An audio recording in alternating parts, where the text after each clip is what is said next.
Good afternoon, folks. Welcome back to the Philosophy for Philistines channel on this June the 12th, 2022. I've written the following this morning, and I recognize that I do my best work when I'm irritated. Dr. Gad Saad, who is an evolutionary psychologist and the author of The Parasitic Mind, How Infectious Ideas Are Killing Common Sense, which is a U.S. Today national bestseller, advises us to awaken our inner honey badger in order to motivate us to attack the ever-morphing, inane ideological possession of the current prevalent social orthodoxy. Well, today my inner honey badger woke up due to a remark someone left on my wife's Facebook page. She was lamenting the lack of customer focus in modern business, and indeed in the manner in which government services are provided to those who depend on them, being delivered in a manner that accurately and efficiently addresses the needs of the client. After all, we're forced to pay for these programs with our taxes. We have the right to see them used efficiently and properly, in providing maximum benefit to the taxpayer at the lowest possible cost. Perhaps she might have worded her concerns better, so I added the following comments to her post, which would address the smartass who told my wife communism is dead and therefore is no longer a societal concern. His tone was patronizing and was intended to cow my wife into adopting his need for social consensus.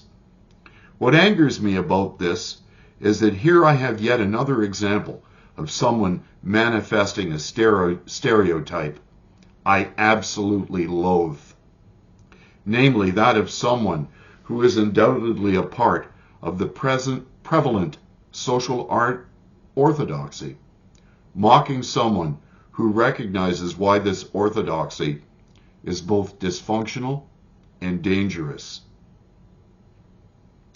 Communism may be dead in the form originally devised by Marx and Engels, but that certainly does not mean it didn't spawn 1,000 mutant offspring before it kicked the bucket. Therefore, I posted the following to address this undeniable reality. I believe you may have meant to say, why is there a lack of focus on the customer today? Of course, it has to do with social collectivism. After Alexander Solzhenitsyn published the Gulag Archipelago, it became next to impossible for any but the most blatantly murderous to believe that Marxism wasn't ideologically unworkable. However, that only caused the faithful to invent new ideologies which trace their ideological DNA back to Marx and Engels. The Frankfurt School, with its critical theory, created a new victim versus victimizer doctrine that is alive and well in today's woke ideology, which is practically universally accepted. It has been combined with the literary relativism and criticism of Foucault and Derrida, who were leading literary critics in developing French Postmodernism. These two schools of ideological thought have virtually taken over the academy today.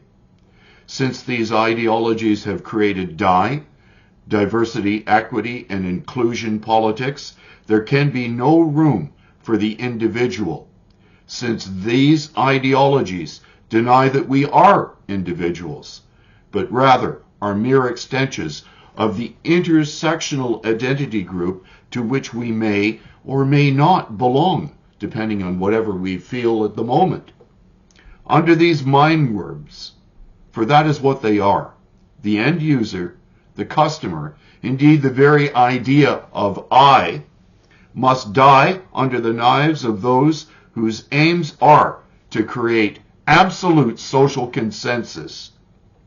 This, in a nutshell, is the essence of thinking, the thinking underpinning the modern welfare state, with its central planning, wacky green ideology which isn't actually renewable, the species of social engineering foisted on us by those who deny the binary nature of our sexuality, their cloying demand for censorship and uniformity. In other words, both Norway and Canada. Yeah, communism died, but its mutant children not only live on, but have completely captured the academy and our governments. These are undeniable truths for someone who doesn't have their head buried completely in the sand. All you have to do is look at a university's curriculum or look at any of the publications put forth by our government which advocate everything that I've outlined here and more. We must fight back because, as Gad said, they're destroying our ability to be rational.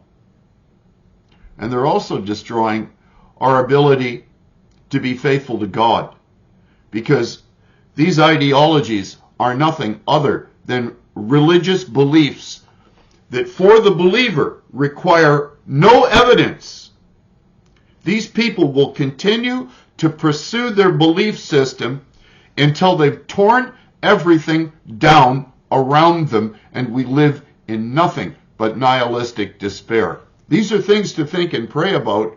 Please leave comments, get involved in the debate, tell me what you're thinking about what I have to say, because I'm more than willing to engage you in a discussion about it. And I won't censor you, because I don't believe in being censorious. I'll leave that to the Prime Minister of Canada and to the species of social relativist like this guy that got smart with my wife. Have a great day.